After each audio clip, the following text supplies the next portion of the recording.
Please don't regurgitate. Hey everybody, Dr. Ryan here. We're talking aortic regurgitation.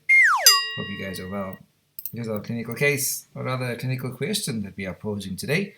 All of the following physical examination findings are seen in aortic regurgitation, with one exception. What's that exception? Is it A, a booming pistol shot sound heard over the femoral arteries? Is it B, a rapidly rising water hammer pulse? C, a systolic crescendo decrescendo murmur radiating up to the carotids? Is it D, a to and fro murmur audible over a lightly compressed femoral artery? Or is it E, alternate flushing and paling of skin at the root of the nails? I wonder. Okay, this is a beautiful phonocardiogram, courtesy of Mechanisms of Clinical Science. Thank you so much, guys. Illustrating the timing and shape of an aortic regurgitant murmur. So, the key word you want to remember here is early diastolic murmur. So, diastole is the period between the second heart sound and the first heart sound. And classically, what you get is the murmur, which we grade out of 4 because it's a diastolic murmur, right? Best heard either at the fourth left intercostal space or the fourth right intercostal space. We'll talk about that, right? Early in diastole. How does this sound? It'll go lub da brr, lub da brr, lub da brr, lub da brr. Okay. So ways in which you can augment the murmur, if you think you can hear it but you want to make it more prominent, is by squeezing hand grip. So you ask the patient to put their hands together and to squeeze. In effect, what they're going to do is it's going to cause arteriolar constriction of those arterioles in the arms, which is going to in effect increase your systemic vascular resistance, which then leads to increased backflow across the regurgitant valve, and the murmur is going to be accentuated. So this is what we call a dynamic maneuver. Okay, so to diagnose aortic regurgitation, simply remember the beloved rule of threes. 3 with regard to your pulse, 3 with regard to your blood pressure, and 3 murmurs. 3 murmurs, yes, 3 murmurs. The 3 pulses we're talking about is the collapsing of the water hammer pulse, the dancing carotids, as well as the dancing capillaries. And these dancing capillaries you can see in the way of our beloved Quincke's sign at the nail bed. You can see pulsation of the retinal arterioles in Becker's sign, and so forth, right? 3 with regard to the blood pressure. So you can have a high systolic blood pressure, a low diastolic blood pressure, and hence you can have a wide pulse pressure, which is a big seller for aortic regurgitation. And the 3 murmurs you're going to hear, we talked about the early diastolic murmur, but you can also have the Austin Flint murmur, where the regurgitant jet from the aortic regurgitation causes impingement on the mitral valve, causing fluttering of the mitral valve leaflet, and gives you a mid-diastolic murmur, which is not organic mitral stenosis, it's a functional mitral stenosis because of the regurgitant murmur coming, or regurgitant lesion of the aortic valve. Then Deluzier's murmur we'll talk about, right? So what is a big differential diagnosis for an early diastolic murmur? Pulmonary regurgitation. But pray tell, how would you differentiate aortic regurgitation from pulmonary regurgitation? So in pulmonary regurgitation, the findings are as follows. You have an early diastolic murmur, yes, but in the pulmonary area, and we affectionately call this the Graham-Steele murmur, more prominent on inspiration. Where does this happen? In the setting of pulmonary hypertension. So you obviously can have other clinical stigmata of pulmonary hypertension. So you got a palpable pulmonary component of the second heart sound, a left parasternal heave, epigastric pulsation, and so forth. I want to also tell you guys that pulmonary regurgitation is very rare as an isolated disease. It is usually associated with pulmonary arterial dilation, which is due to pulmonary hypertension secondary to other diseases, for instance, in the setting of mitral stenosis as an example. So what other signs do you want to elicit in aortic regurgitation? We call these eponymous signs because they're named after people. Right, so Quincke's sign we already alluded to has to do with capillary pulsation at the nail bed, in which there's alternate flushing and paleness of skin at the root of the nail when pressure is applied at the top of the nail. Okay, it's better seen with the glass slide. The Musset sign, where his head is nodding, he's saying yes to everything. The head is nodding with each heartbeat, with each pulse essentially. The Deluzier's sign we mentioned is usually a diastolic but can be a systolic murmur, which you can auscultate over the femoral artery on gradual compression of the artery distally. So you compress distally and you listen proximally over the femoral artery, and you get that beautiful murmur. Hill sign refers to a higher blood pressure in the legs than in the arms, right? And that's a systolic murmur, which is indicative of severe aortic regurgitation. Trope sign is a pistol shot murmur, which may be appreciated over the femoral artery. A Mueller sign is pulsation in the uvula with each heartbeat. So guys, remember that most of these signs, these eponymous signs, are often rare and unhelpful and indicates chronicity of the aortic regurgitation. You're not going to get those in acute aortic regurgitation. Right, you're looking in the eyes and you're looking in the mouth and you're looking in the eyes and you're looking in the mouth. And what you're going to look for that speaks to aortic regurgitation? Well, in the eye, we have the beloved Argyll-Robertson pupil of syphilis. And a nice way to remember this is PRAARP. It's a palindrome, you know. So the pupillary reflex is absent, but the accommodation reflex is present. Again, the pupillary reflex is absent, but the accommodation reflex is present. If you're thinking Marfan syndrome as a cause for aortic regurg, you want to look in those eyes and determine if there's a dislocated lens, if there's irregular pupils, and iridodonesis. Alrighty.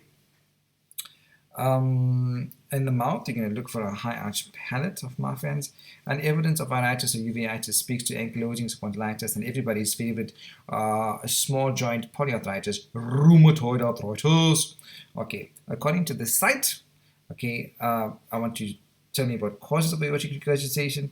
So firstly, if there's involvement of the aortic valve, causes include rheumatic fever, infective endocarditis, a bicuspid aortic valve, and trauma. But if there's involvement of the aortic root, then the list is quite more comprehensive. So Marfan syndrome we spoke about, dissecting aneurysm affecting that ascending aorta, syphilitic aortitis, hypertension, trauma, seronegative arthricides, the likes of ankylosing spondylitis, Wright's syndrome, and psoriatic arthropathy. Don't forget systemic lupus erythematosus, rheumatoid arthritis, pseudoxanthoma elasticum, and osteogenesis imperfecta. Okay, when we're speaking to acute aortic regurg, it happens acutely, right? What are the causes there? Okay, acute bacterial endocarditis, acute rheumatic fever on account of valvulitis, a dissecting aneurysm affecting the ascending aorta, and of course, trauma. Okay, what are the features of acute aortic regurgitation? So here we don't have the time to develop all those eponymous signs, right? So what you're going to appreciate is a soft, short, early diastolic murmur with a diastolic throat. Many patients have concomitant heart failure, right, because of the sudden volume load imposed on the left ventricle, right? The heart doesn't have time to adapt. Peripheral signs are absent for this reason. There's no cardiomegaly, and usually these patients are very ill and symptomatic and should be treated with emergent surgery. Now, how do you differentiate between aortic regurgitation of rheumatic origin and that due to other causes? That's a good question. Well, first up, there'll be a history of rheumatic fever, okay? And often, aortic regurgitation rarely ever happens as a standalone lesion if rheumatic fever is the primary etiology. Usually there's other friends that it has, other company that it keeps, other valvular lesions, commonly mitral, okay? And the echoes that demonstrate thickening and shortening of the aortic valve cusps with fusion of the commissure. Okay, what other findings should you be on the lookout for, guys? Because you're like Sherlock Holmes now. You're looking for these different clues that's going to help you determine the etiology of this aortic regurgitation. So in syphilis, you look for the Argyll-Robertson pupil. In Marfan syndrome, check the dislocated lens, all right? Irregular pupil, iridodonesis, and the high arch palate. In ankylosing spondylitis, look for signs of iritis or uveitis, and look for the bony changes. Typically, it's lumbar lordosis, thoracic kyphosis, and restrictive movement of the spine. In rheumatoid arthritis, you want to check for the bilateral symmetrical arthropathy of the small peripheral joints, and of course, the whole truckload of other features in the RA. In lupus, you're going to look for that butterfly rash in the face together with all the other criteria that go along with it. And in the bicuspid aortic valve, you're going to listen closely for that ejection click in early systole. How do we tell the difference between syphilitic aortic regurgitation and rheumatic aortic regurgitation? Well, there's 7 features we can look at. The syphilitic AR variant or etiology tends to affect the older folks above 40 years of age, but rheumatic aortic regurgitation you quite young. And, obviously, there'll be history of syphilis if that's the primary etiology, and a history of rheumatic fever if that's the primary etiology. The early diastolic murmur in syphilitic aortic regurgitation is in the aortic area. That's the second right intercostal space. But in rheumatic, aortic regurg is often left lower parasternal area. Peripheral signs are usually absent in syphilitic aortic regurg, but are present in the rheumatic form. The lesion in syphilitic AR is only aortic regurgitation and never aortic stenosis, but both may be present if you're dealing with rheumatic fever causing it. In the echo, you will appreciate in syphilitic AR that there's no cusp involvement, but the cusps are often involved in the rheumatic form. And looking at the aorta and syphilitic AR, it's usually dilated and calcification may occur, but there's no such calcification in rheumatic AR. I just want to reiterate, guys, that syphilis, if that is the cause of your aortic regurgitation, it will never, ever, never, ever, never, ever cause aortic stenosis, but only aortic regurgitation. And that's going to be a manifestation of tertiary syphilis. How do you want to treat aortic regurgitation? Well, if the patient is asymptomatic and you determine that there's just moderate to severe aortic regurgitation, and the key here is a normal left ventricular function. If there's normal left ventricular function, treat conservatively. You probably want to repeat your echo every 6 months to a year on an annual basis. And systolic blood pressure, importantly, should be controlled with vasodilators. And give me some examples of vasodilators. Your calcium channel blockade, like amlodipine, or your ACE inhibitors, like enalapril. In severe aortic regurg, you really want to opt for valve replacement, right? What are the indications for surgery and aortic regurgitation? So 3 big scenarios, right? If it's acute severe aortic regurgitation, the key word being acute and severe. Example, infective endocarditis, which is acute. Second scenario is in chronic severe aortic regurgitation with symptoms. So the patient has dyspnea, angina, etc. Or an asymptomatic patient with the magic numbers as follows. The left ventricular ejection fraction is now below 50%. Your left ventricular end systolic dimension is above 50 millimeters, and your LV end diastolic dimension above 70 millimeters. That speaks to left ventricular dilation as a chronic adaptation to the aortic regurgitation. If you look at the aortic root dimension, it's already going above 50 millimeters. And in those, of course, who are undergoing a coronary artery bypass graft or surgery of some other sort, for example, surgery to the ascending aorta or any other cardiac valve, you can concomitantly repair the aortic regurgitation. Just some take-home points about aortic regurgitation, everybody. Patients with chronic aortic regurg generally can tolerate well. Why? Because of compensatory myocardial and hemodynamic adaptations. In that there is left ventricular enlargement and hypertrophy that causes an increased stroke volume so that the cardiac output is maintained. The valve ideally should be replaced before you have significant LV dysfunction. So before that LV ESV goes above 50 millimeters and the LV EDV is above 70 millimeters, before your left ventricular ejection fraction drops below 50%, that's when you want to intervene with surgery.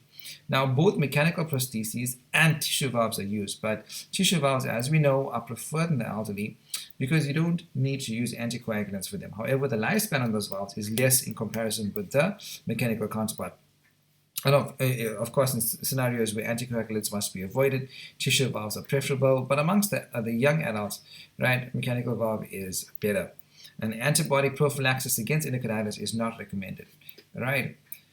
So back to our clinical case, which is the physical exam finding which does not speak to aortic regurgitation from the list. A systolic crescendo, decrescendo murmur radiating to the carotids. Why? That is the murmur of aortic stenosis, everybody, not aortic regurgitation. So we know that aortic regurgitation carries some of the odd and more memorable physical exam findings of any valvular disease. Most of those are rare and not very helpful. And option C, as we know, which we mentioned, describes a murmur of aortic stenosis. Beloved, I just want to encourage you from the Bible. So we know that many of us are searching for direction in life. Maybe you need direction in your career, you need direction in your personal life regarding the choice of a spouse, so direction in any area, really. The Bible gives us guidelines. The book of Proverbs chapter 3 verse 5 to 6 tells us, trust in the Lord with not some, trust in the Lord with all your heart, and do not lean upon your own understanding. In all your ways acknowledge him, and he will make your path straight. Acknowledge the Lord with everything and with all that you have, beloved, and God will help you. He will grant you wisdom at any point in your life regarding any decision that you need assistance with. These are my references. God bless you. Have yourself a wonderful day. I'll see you soon with another video on this channel. God bless you.